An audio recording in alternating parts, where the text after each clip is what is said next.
अल्पवयीन मुलाला कामावर ठेवून त्याच्यावर मारहाण केल्याप्रकरणी कावेरी C5 JV कंपनीच्या प्रकल्प व्यवस्थापकावर दुर्गापूर पोलीस ठाण्यात अखेर गुन्हा दाखल झाला आहे। या प्रकरणात सुरुवातीला तक्रार करणाऱ्या युवासेना जिल्हाप्रमुख विक्रांत सहारे यांच्यावरच खोटा खंडणीचा गुन्हा दाखल करण्यात आला होता। मात्र जिल्हा बाल संरक्षण समितीच्या आदेशानंतर कंपनीचे खरे स्वरूप उघड झाले असून खरा गुन्हेगार गजाआड जाण्याचा मार्ग मोकळा झाला आहे।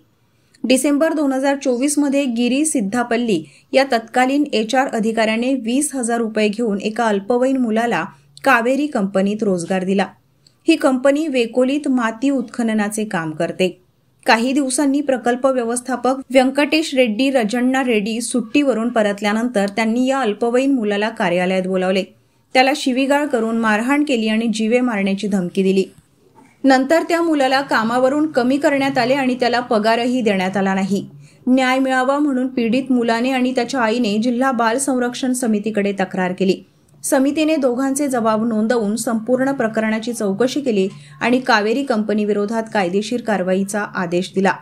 3 मे रोजी जिल्हा बाल संरक्षण अधिकारी अजय साखरकर आणि हृदय संस्थेचे शशिकांत मोकासे यांनी दुर्गापूर पोलिसांकडे तक्रार दाखल केली। त्यानुसार भारतीय न्यायसंहिता व बाल हक्क कायद्यानुसार प्रकल्प व्यवस्थापक रेड्डी व HR प्रमुख सिद्धापल्ली यांच्यावर गुन्हे दाखल झाले। जय महाराष्ट्र। मी युवासेना जिल्हा प्रमुख विक्रांत सहारे चंद्रपूर। अल्पवयीन मुलाला कामावर ठेवत त्याला मारहाण करण्याचा प्रताप कावेरी कंपनीच्या व्यवस्थापक रेड्डी यांनी केला। याबाबत आम्ही युवासेनेतर्फे आवाज उचलला असता व्यवस्थापक रेड्डी यांनी माझ्यावर खोटा खंडणीचा गुन्हा दाखल करत मला अडकवण्याचा प्रयत्न केला। मात्र आम्ही न डगमगता याबाबत पाठपुरावा सुरू ठेवला आणि 3 मेला बालकामगार कायद्याअंतर्गत रेड्डी यांच्यावर गुन्हे दाखल करण्यात आले। त्यामुळे रेड्डी यांनी माझ्यावर हेतुपुरस्पर गुन्हे दाखल केले हे निष्पन्न झाले।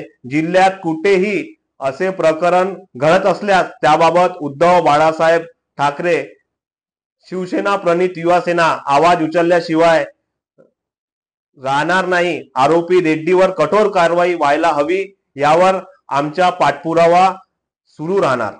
जय हिंद, जय महाराष्ट्र।